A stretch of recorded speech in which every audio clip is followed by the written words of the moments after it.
ഒരു പുതിയൊരു അടിപൊളി വീഡിയോയിലേക്ക് ഹാർദമായ സ്വാഗതം. നമ്മുടെ എല്ലാവരുടെയും വീടുകളിലുള്ള ഒരു ചെടി തന്നെയാണ് അരളിച്ചെടി. ഇതിന്റെ വേര് മുതൽ പൂക്കൾ വരെയുള്ളത് വളരെയധികം വിഷമേറിയ ഒരു ചെടിയാണെന്ന് നിങ്ങൾക്ക് അറിയുമോ? നിങ്ങൾ അറിഞ്ഞിരിക്കേണ്ട ഒരുപാട് കാര്യങ്ങളുണ്ട് അരളിച്ചെടിയെ കുറിച്ചിട്ട്. അപ്പോൾ ഇന്നത്തെ വീഡിയോ ഫുള്ള് ഈ അരളിച്ചെടിയെ കുറിച്ചിട്ടാണ്, ഇതിന്റെ വിഷത്തെ കുറിച്ചിട്ടാണ്. അപ്പോൾ പോവാം വീഡിയോയിലേക്ക്.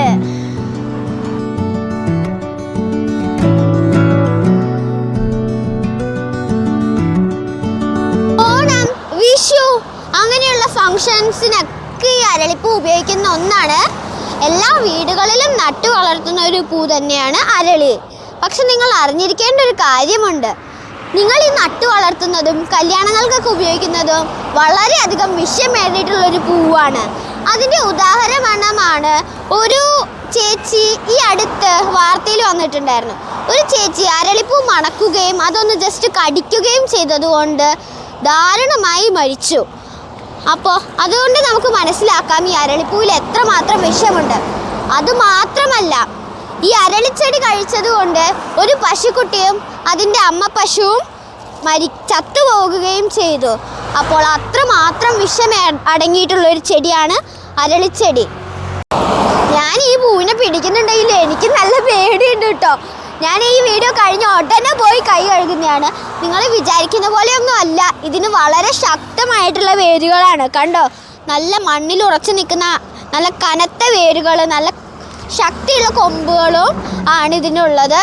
അതുമാത്രമല്ല, ഇതിനെ നമ്മൾ വെട്ടിക്കളഞ്ഞ് ഇതിൻ്റെ വേര് കത്തിച്ചാലും ആ പുക ശ്വസിച്ചാലും നമ്മുടെ ആരോഗ്യത്തിന് അത് ഹാനികരമാണ്. നിങ്ങൾക്കൊരു കാര്യം അറിയാമോ? ഇത് കണ്ടോ, അരളിച്ചെടിയുടെ വേര് വളരെ സ്ട്രോങ് ആയിട്ടുള്ള ഒരു വേരാണ് അരളിച്ചെടിയുടെ വേര്.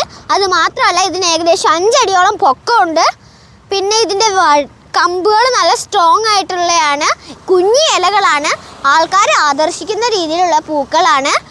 എന്നാൽ ഇതിൻ്റെ പൂക്കളിലും ചെടികളിലും എത്രമാത്രം വിഷമടങ്ങിയിട്ടുണ്ടെന്ന് നിങ്ങൾക്കറിയോ? ഞാൻ അതിനെക്കുറിച്ച് നിങ്ങൾക്ക് പറഞ്ഞു തരാം. ഏകദേശം ഒരു അരളിച്ചെടിക്ക് 1.5 അടി മുതൽ 4-5 അടി വരെ പൊക്കം വയ്ക്കാറുണ്ട്. ഇതിൻ്റെ വേര് മുതൽ പൂക്കൾ, കായകൾ, ഇതിൻ്റെ എല്ലാതും വളരെ വിഷമടങ്ങിയിട്ടുള്ള ഒന്നാണ്. ഇതിൻ്റെ ഇല നല്ല നീളമുള്ളതും പിന്നെ ഒരുപാട് വീതി ഇല്ലാത്തതുമായിട്ടുള്ളൊരു ഇലയാണ്. എനിക്കൊരു അനിയനൊക്കെ ഉണ്ട് കേട്ടോ. എൻ്റെ അനിയനെ പോലെയുള്ള കുഞ്ഞു കുട്ടികൾ ഇതൊക്കെ പൊട്ടിച്ച് കഴിക്കുകയോ മണക്കുകയോ കടിക്കുകയോ എന്തെങ്കിലുമൊക്കെ ചെയ്താൽ എന്താവും അവസ്ഥ അല്ലേ? അപ്പോൾ ഇത് മാക്സിമം ഒഴിവാക്കാൻ പറ്റുന്നവർ ഒഴിവാക്കുക. ഇത് സുരക്ഷിതമായി നടാൻ പറ്റുമെന്ന് ഉറപ്പുള്ളവർ ഇതിനെ സേഫായിട്ട് നടുക. അപ്പോൾ എല്ലാവർക്കും നന്ദി അറിയിച്ചുകൊണ്ട് ഞാൻ ഇന്നത്തെ വീഡിയോ ഇവിടെ വൈൻഡപ്പ് ചെയ്യുകയാണ്. അപ്പോൾ വീഡിയോ ഇഷ്ടപ്പെട്ടാൽ സപ്പോർട്ട് ചെയ്യാൻ മറക്കല്ലേ. ടാറ്റാ.